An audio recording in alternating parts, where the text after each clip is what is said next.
Okay. All right. Yes, sir. All right. So this is your boy Daniel Lyonsden Evans, and we are inside the den for our WWW, which stands for our Weekly Wisdom Wednesdays. We're going to be doing a little bit something different every Wednesday.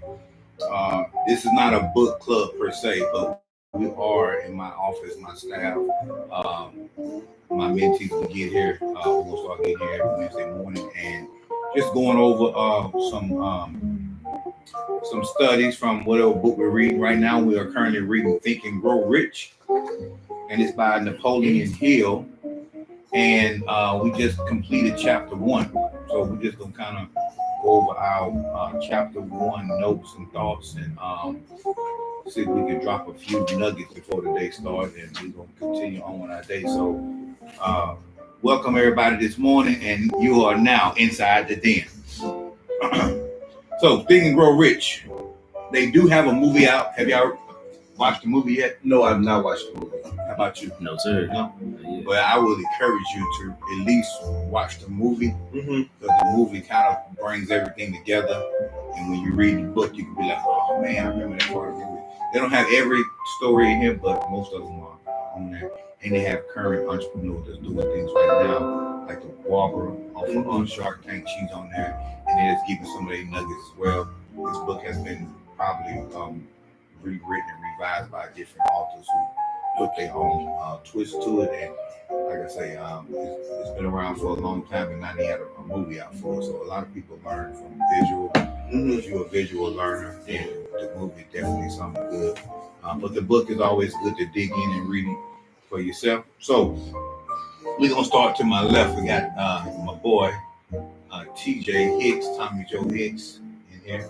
What do you think about the first chapter, and what are some of the nuggets that you pull out of chapter 1? I will say this is this book in particular is one of the first books in my entire repertoire that I've read of this period. Like I never really thought of developing myself in the sense of actually using the book, although it's been advised many times. So I will say this first introductory chapter into Think and Grow Rich, it made me think about a lot of the goals that I have for myself. It made me realize that I'm going the wrong way about those goals, and that's going to take me to my first excerpt from the first story that was the man who thought his way into a partnership with Thomas Edison. I approached it a different way. I realized that I've been approaching the situations that I wanted the wrong way. So how were you approaching it versus how you're going to start doing it now? The original way I was approaching the situation was, okay, well, this is what I want to do. Let me set said goal, and let me achieve said goal. Where's the meat and potatoes? How am I going to achieve that said goal?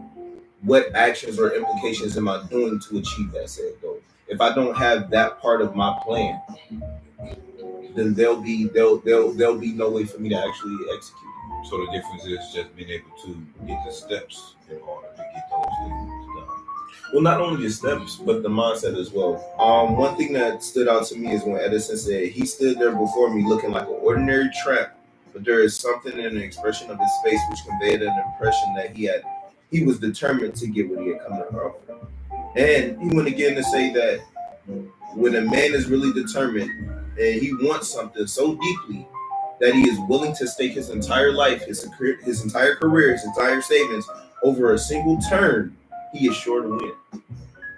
Yeah, I think that's very powerful, because he said that it was his face that turned his mind. I mean, people say things with their mouth, but until they get like really, involved with it, that's the reason why sometimes it's better to talk to somebody over the phone versus reading a text message. You don't know what energy was behind it. And then take a step further, sometimes I would prefer somebody to video me versus talking, so I can see their facial expression. You know, you got somebody and they like making all these funny faces. You know, they ain't interested. What this dude said, the face he made.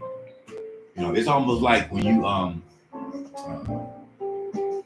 looking at somebody, they might be having some discomfort or some stomach pains, and they make this little twitch with their face. What's wrong with you?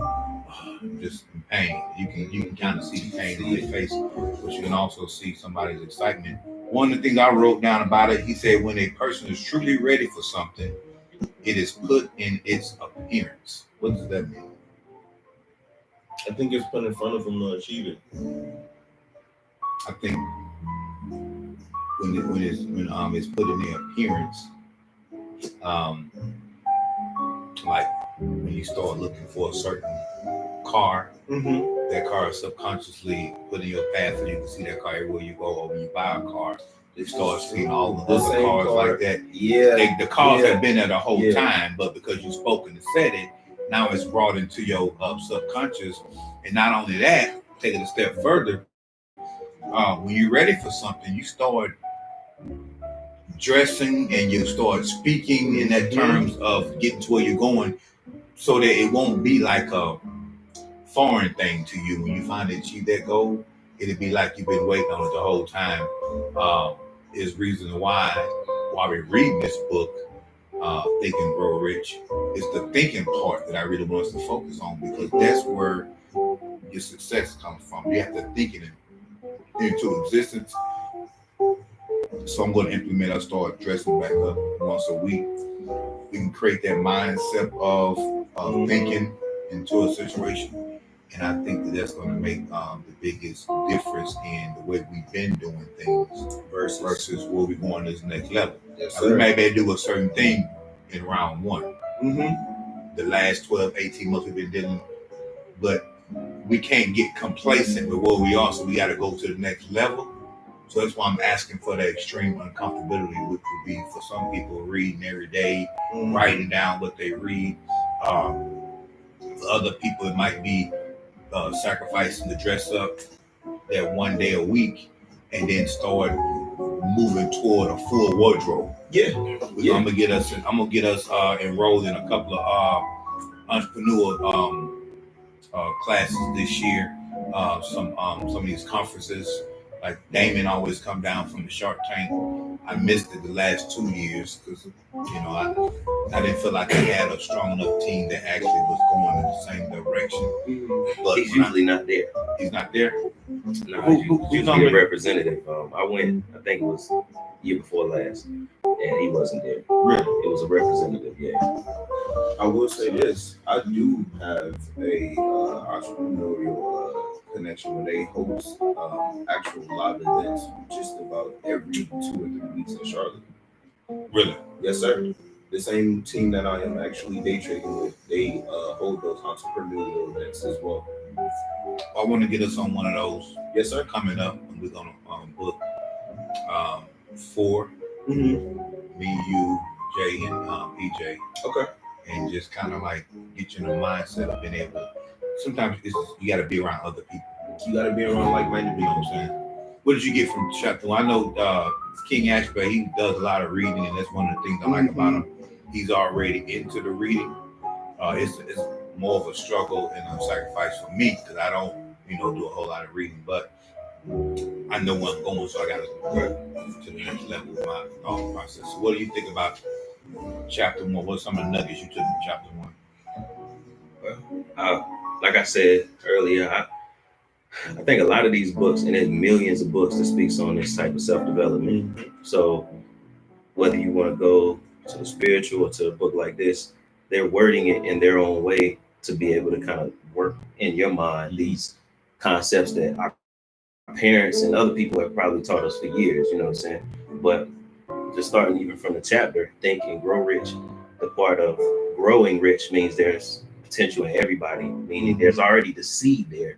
You just got to grow that based on you not thinking be rich or thinking which becoming. To me, growth is like become rich. So it's the process of it's already there in all of us to be that, but it's just the thought process. So what I got, well, not even what I got, what I liked the most was the story of the little colored girl who basically had this meekness, and she was just, hey, no, I'm not going anywhere. But she didn't come off that way. And this is something that stood out to me because this is something in my current day to day that I try to practice is being able to say no without an aggression, or being able to be, having the calmness and being able to, she pretty much stood there as a little girl and was, yes sir, and she didn't move.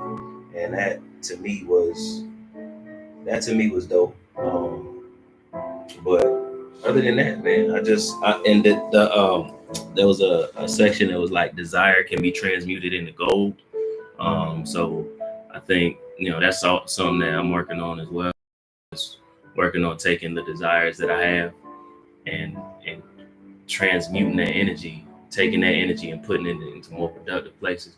Because I know that's ultimately that's what's hindering me. And that's really, and me and King Asheville, we've been in the sales industry for a long time, and in doing sales, you have to read a lot of positive things. Yeah. And one of the things they had us on there, we had morning meetings every morning in the atmosphere room, where we would play games and we would like have quotes and do all these different things. Yeah. And we had to, sales, you take a lot of no's, right? Mm-hmm. So for somebody who take that many no's, you have got to replace those no's with a positive mindset. So Zig Ziglar, we would listen to him. We would listen to Iggy Woods. I don't know if you know Iggy Woods. He played football, lost his one of his arms in the game, and he's a motivational speaker now. Les Brown, people like that, and a lot of these principles was in those books that we was reading, but being able to just really dissect a book and be able to kind of put your own thought process out there is a little bit different, but some of the same things we're talking about is good. But what I wanted to harp on was the reason why you have to learn how to respond without being aggressive now versus when you become successful. What do you think the reason is? Well, for me, okay, so I spoke with it. I'm trying to keep my words like to a minimum because you know how I can talk. Come on, man. All right, so I spoke to this brother, OG. He was like 30 plus years into his marriage with his woman.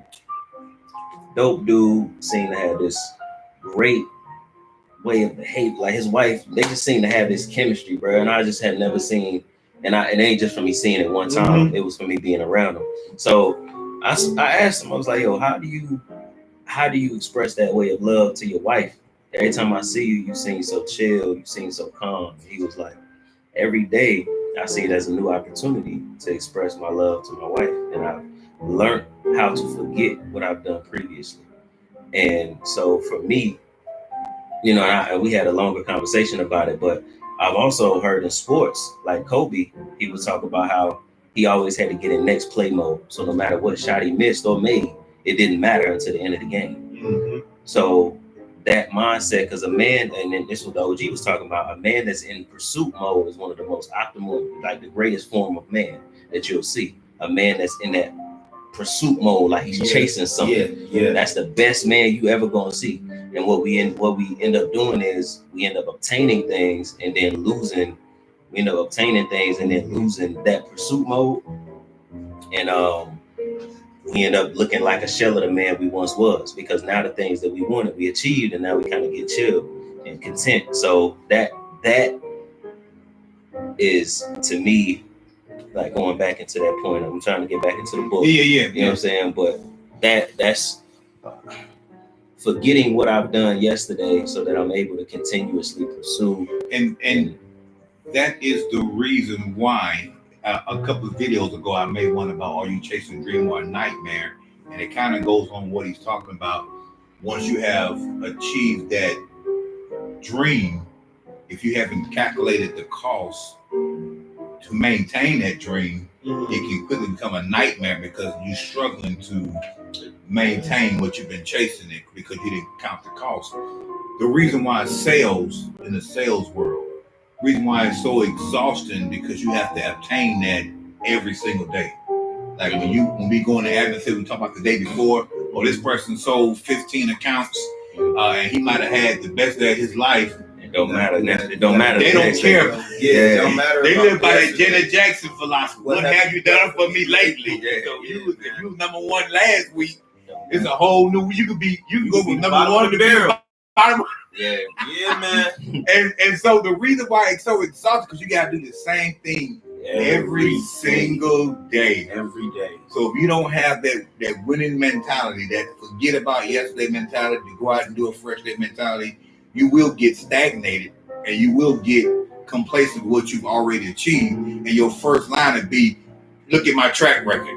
Look at my track record. Okay, your track record is a week old. Right. So what's going on recently? What's up? So why can't you?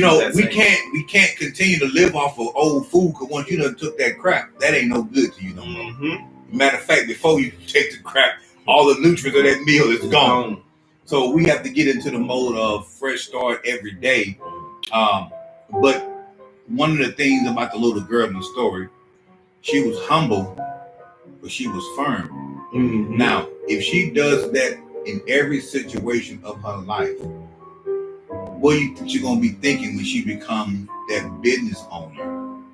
And you have rude people come into your business, and she was able to say no with respect without being a arrogant, argotistical, confrontational owner, and she don't have to learn something new. She's been doing it all her life. I think when you, like he's saying, when you're growing into something, you want to take those small incidents and be able to learn from them. So because those small things will end up being huge on the other side. You can't just arrive to a place and say, I'm gonna start doing this. No, you got to make some practices. And that's why we start these book readings now, so we can get used to reading, so that when we are in a bigger position, we can still obtain and be able to maintain the pursuit. Is what he's talking about. The pursuit of happiness, the pursuit of your goals, the pursuit of being who you want to be. As long as you're chasing after that dream, you're going to always be doing things to get better. But when you have already obtained it, and that's why you would get stale after a certain while, because you got complacent. The drive is not there. The hunger is not there. So we have to continue to move at a place where we're not satisfied. And if we are uncomfortable, we need to be pursuing to be comfortable, because the moment we achieve that comfortability, then we need to be chasing something else. We gotta be chasing something. You know what I mean? Absolutely. Very inspiring introduction. I know we got some good stuff coming, but just to to some of the things I wrote down was opportunities has a sly habit of slipping in by the back door, and often it comes disguised in the form of misfortune or temporary defeat. So the guy 3 feet from goal, he had got to a place where he was just a little bit off in his calculations, and because he didn't get that expert advice, he ended up quitting and selling everything, and the opportunity was right there in the form of misfortune or temporary defeat. And men, we as men, I feel like we suffer from the what was the way they said it? It's called. We suffer from temporary defeat, and we let temporary defeat take over our final decision. Yeah. He as we said, 3 feet from goal. He wasn't 3 feet to the left. He wasn't 3 feet to the right. He wasn't 3 feet in front. It was literally 3 feet under, in the exact same place that he was drilling. 3 feet under in the exact same place. So for him to give up because it was running, it was becoming a little bit more expensive. He sold himself short. So having the understanding of what you're doing is more important than the actual act of doing it. Yes, sir. This is the reason why. You can have a don't quit attitude, right, all your life. What happens when quitting is necessary? We talk about the definition of insanity is doing the same thing over and over, expecting different results. Yes, sir. When is giving up necessary, and how do you recognize that from your pursuit of happiness? What you think, brother?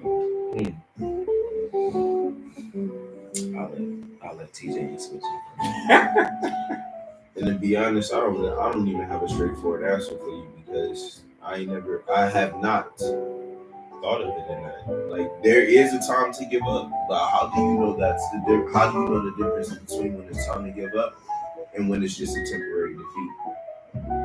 So you have to consider the cost of everything you're doing, right? I tell you all the time when me and Jay have our discussion about certain things, I tell him and I tell everybody else is when you're making a decision to do something, the questions you need to ask is it going to put me closer to my destination or is it going to move me further away? That's most of the times how you can decide whether you're chasing something in vain or if you're actually doing something to help. Because if it's not on the path of where you're going, if it's not taking you closer to your goal, then what is it actually doing? It's taking your attention away from what you're doing. That's normally how I determine whether or not I need to be chasing something or not. Because if I wanted to do a certain thing, if my ultimate goal was to get to my retirement, we talked about that a couple of weeks ago, and I'm doing things that's keeping me working and I can't retire, am I doing the right thing? Yeah, no. If I'm putting money into something that's hemorrhaging and it's not being successful, just hemorrhaging, and I'm getting to a point where it's just too much money, energy, time, and I can't see how me doing this is going to get me where I'm going. Yeah. And I would say that would probably be something you need to either, like this one guy did, go talk to an expert and see what you're doing wrong, so you can either recoup or kind of like regain your confidence in this thing, or pull the plug and say I'm off base. I'm off base with that. I think like also because my mother, I'm a GPS guy all the way. My mom used to always tell me, because she used to drive trucks, you need to learn the roads because the GPS may not be there always. Yeah. And she also said, well, how am I supposed to learn my roads if I don't have my GPS? Like, I can learn them from my GPS. And she said, well, what I used to do before all this technology, I used to just put gas in the car and get lost so I can find my way. So, like, that's a method that worked for her. Sometimes the best way to find your way is to get lost walking. And I think that's why one of some of the most beautiful things, even the word, how we say it, like falling in love. Love is such a strong thing. It's scary, you know what I'm saying? And if you didn't fall into it, we probably wouldn't even have been there. Because it wouldn't have been a choice on the bird. Because it's like, you know what I'm saying? So I think when you said going the right direction or going the wrong, like, is it leading you? I think sometimes like there's beauty in going the wrong direction because it still could lead you, you know what I'm saying? Maybe they could, because even the most beautiful pieces of art can come from ugly situations. Like Mona Lisa. We don't know who that woman was or what her story is, but that's a famous piece of art. We don't know the story behind it. Even these songs, that's where I'm like, we don't know what Whitney Houston had to go through in order to be, I have nothing. Oh, baby, we don't know what she had to go through just to get that. Yeah. Just to get that, you know what I'm saying? So sometimes going left can lead you, you know what I'm saying? But I think that's where the thinking part goes in, is that no matter where I go, I'm going to end up where I need to be. Well, and that works in a lot of scenarios. But in terms of business, you can do things that might be considered business suicide. But it's all in the mind of, like I say, knowing what you're doing. If I know that putting out a hit song may cause me to go down a different road, then that's kind of some of the recipes to a hit song is heartbreaking and pain. So I would say, okay, it seems like the more drumming you got going on, the better your songs are. So hey, do what you do. Like one of my favorite artists is Usher. So like he can't have an album unless he got some drummer going on. When he had some stuff going on with it, boom, them some good albums. When he doing good, music. You know, they say Eminem was a better rapper when he's on drugs. For some reason, he gets on this bench and he can want to put out records. So some things are recipe to success, and then some things are not recipes to success. Like I said, you know your life story, you know what your journey is, you know what it takes to get you to your goals. So if you're in a situation and you may have to go left or go right, well, you know I know my destination, I know where I got to go. But still being conscious of, I know, it's 10 o'clock. Just knowing where you're going and knowing what you're doing, so you can decide, and you got to have discernment to decide. Yeah, so you should have another story.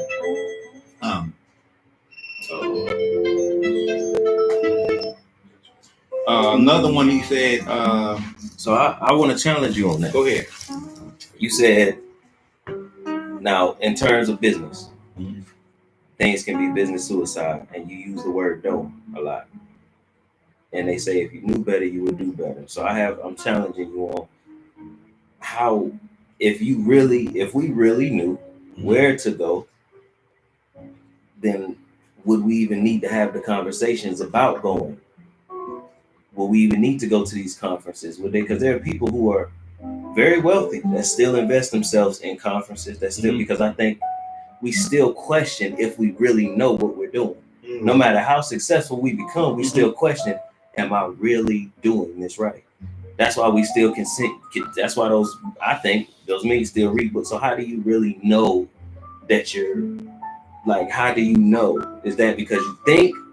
You know what I'm saying? Is that because is that going back to the thinking and growing rich? Because I'm thinking it so blindly. Like the guy said, he had a look on his face that no matter what, he was gonna get this. Like, how do you know? I'm just trying to. So the question is, how do you know if you're on the right? Because you say you know what it takes to get to success. Do you really? Well, based on the path that you're on, the field that you're in, you research other people, you research, other people have researched other people. It's all a never-ending source of education that we can all get ourselves involved in.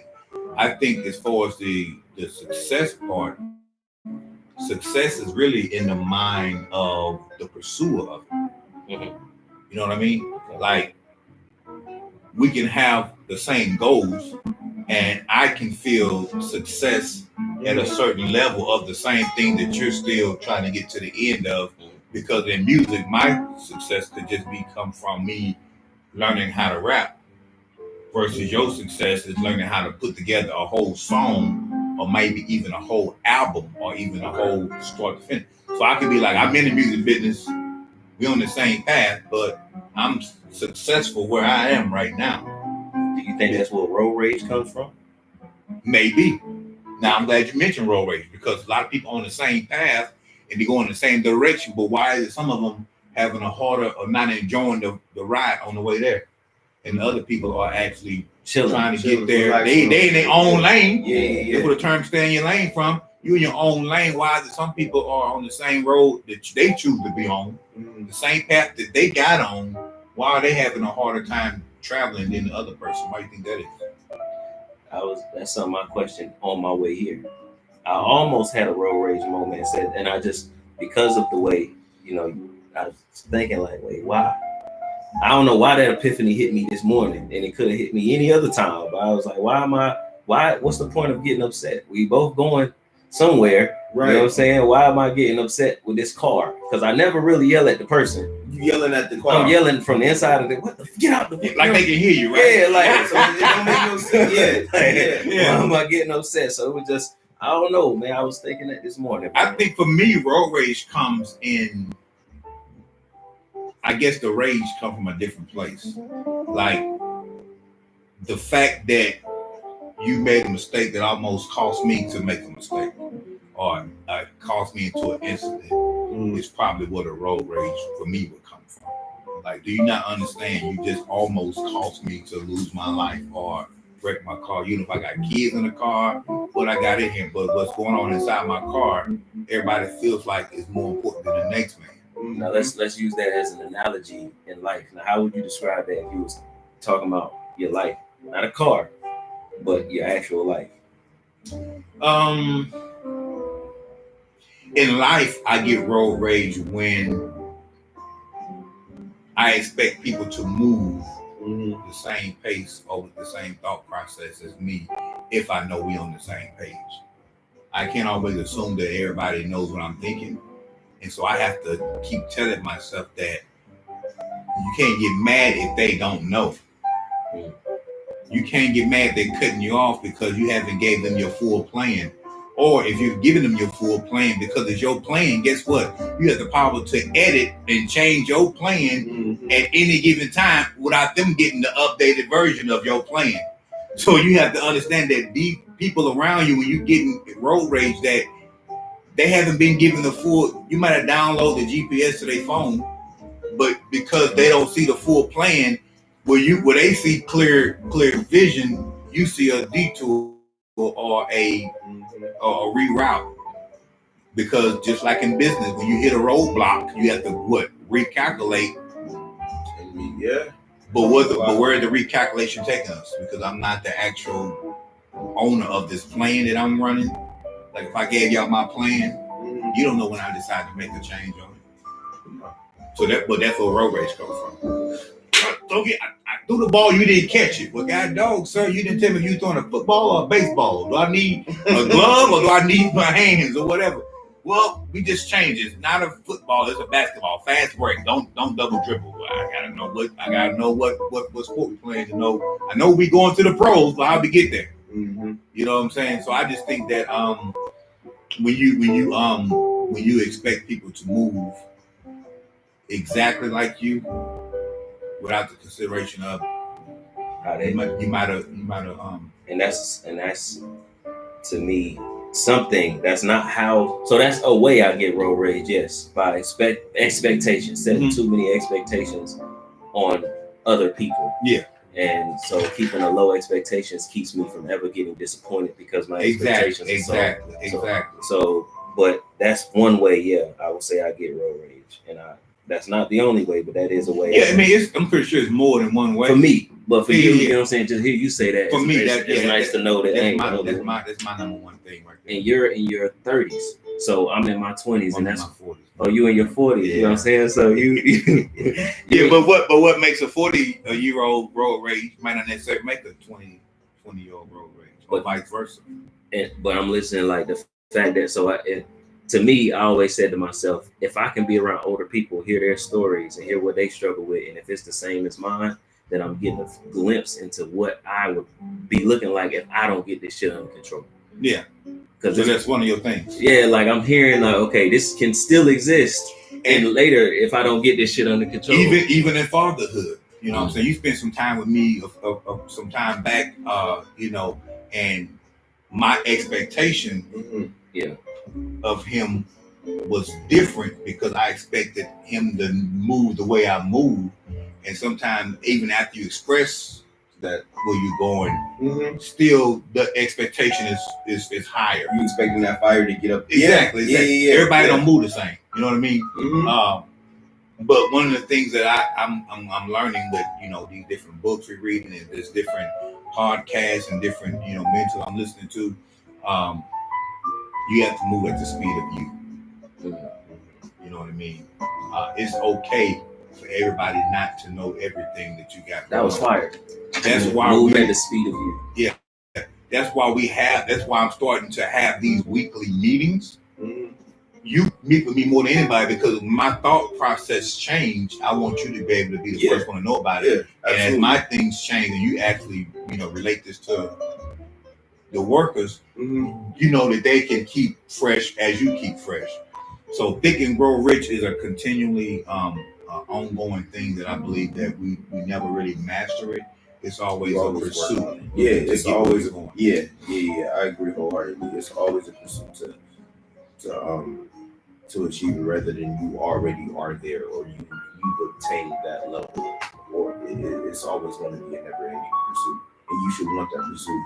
Why? Because just like you said a couple minutes, well, not 10 minutes ago, if we lose that pursuit, become a shell of a man that we want. Exactly. So that pursuit is what keeps us who we are. As men, it keeps you looking nice. It keeps you looking Mm-hmm. the pursuit of, going to the gym every, you know what I'm saying? Just all that. So yeah, that's a fire. All of that is in pursuit. Yeah. And so, hey man, this has been an awesome discussion. I'm glad to hear y'all point of view about things, and I'm definitely looking forward to chapter 2, which is going to be step 1 of this 13-step program that we're going to be learning. So I'm excited about everything. Any final thoughts, Ashley? Nothing. That's it, man. Nothing. Any final thoughts? No, I'm ready to dive more into it in the bodies. To be honest. Well, you know what that time means. 10 o'clock, my phone is going off the hook. I got calls coming in. It's time to get to work. It's time to grind, baby. So, hey, this your boy Daniel Lyndon Evans coming at you live. We will talk to you soon. But this has been our first episode of Weekly Wisdom Wednesday, where we're going to be talking about Think and Grow Rich until we get done with it. So, week 1, and we will talk to y'all shortly. Y'all have a blessed day. Peace. Stop over there. Let's see. And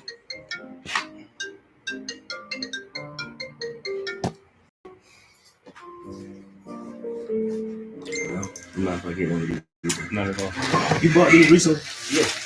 Remember the first one I had was green.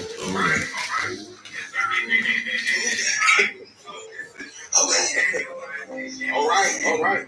Yes, sir.